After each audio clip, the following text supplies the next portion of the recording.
IPL দেখতে গিয়ে নিশ্চয়ই সুন্দরী চিয়ারলিডারদের দিকে আপনার চোখ আটকিয়েছে। জানেন কিভাবে হওয়া যায় চিয়ারলিডার? প্রতিটি ম্যাচের জন্য কত টাকা পান তারা? কেকেআর নাকি চেন্নাই, কোন দল সবচেয়ে বেশি টাকা দেয় চিয়ারলিডারদের? আজকের ভিডিওতে সেই চিয়ারলিডারদের গোপন নানা তথ্য আপনাদের জানাবো, যেগুলি আপনাকে আগে কেউ জানায়নি। এগুলি জানলে আপনি অবাক হয়ে যাবেন। তাহলে চলুন আর দেরি না করে ভিডিওটি শুরু করা যাক। তবে তার আগে কমেন্টে লিখুন আইপিএলে আপনি কোন দলের সাপোর্টার।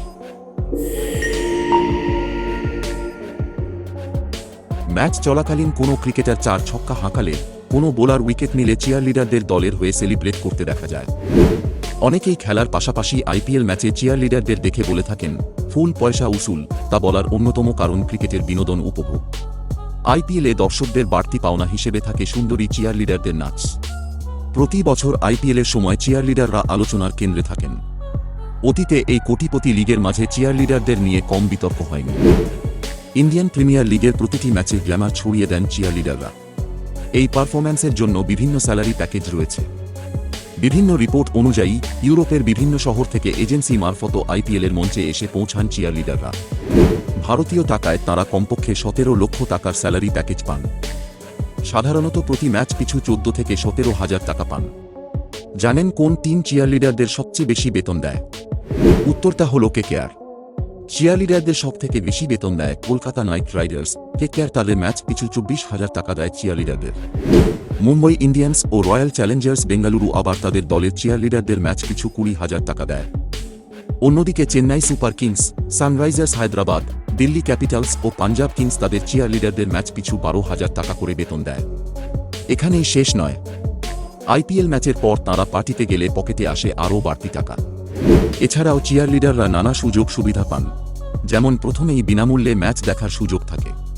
তারপর বিনামূল্যে থাকা ও খাওয়ার ব্যবস্থাও রয়েছে। যেমন তেমন হোটেল নয়, চিয়ারলিডারদের জন্য অন্তত 3 স্টার লেভেলের হোটেলের বন্দোবস্ত রাখতে হয়। এটা জেনে অবাক হবেন, ভারতের বর্তমান ফাস্ট বোলার মোহাম্মদ শামির প্রাক্তন স্ত্রী হাসিন জাহান একসময় ছিলেন কেকেআরের চিয়ারলিডার। সেখান থেকেই পরিচয় হয় দুজনের। এরপর বিবাহ বন্ধনে আবদ্ধ হন। শেষ পর্যন্ত তাদের ব্যক্তিগত জীবনে উচ্ছ্বাস অবশ্য বেশিদিন থাকেনি। 2008 সালে ভারতে ছিল একটা বিশাল চমক। কোনো ইভেন্টকে আকর্ষণীয় করতে মাঠে সমস্ত রকম বিনোদনের ব্যবস্থা করে রাখে কর্তৃপক্ষ। মাঠে টকব্যাকে কথা বলা, আলোর রোশনাই, মাইকে গান বাজনা, বাজি পটকা, তুব্বি সবকিছুই ছিল। তবে এই সমস্ত কিছুর রোশনাইকে হারিয়ে দিয়েছিল মাঠে উপস্থিত চিয়ারলিডাররা।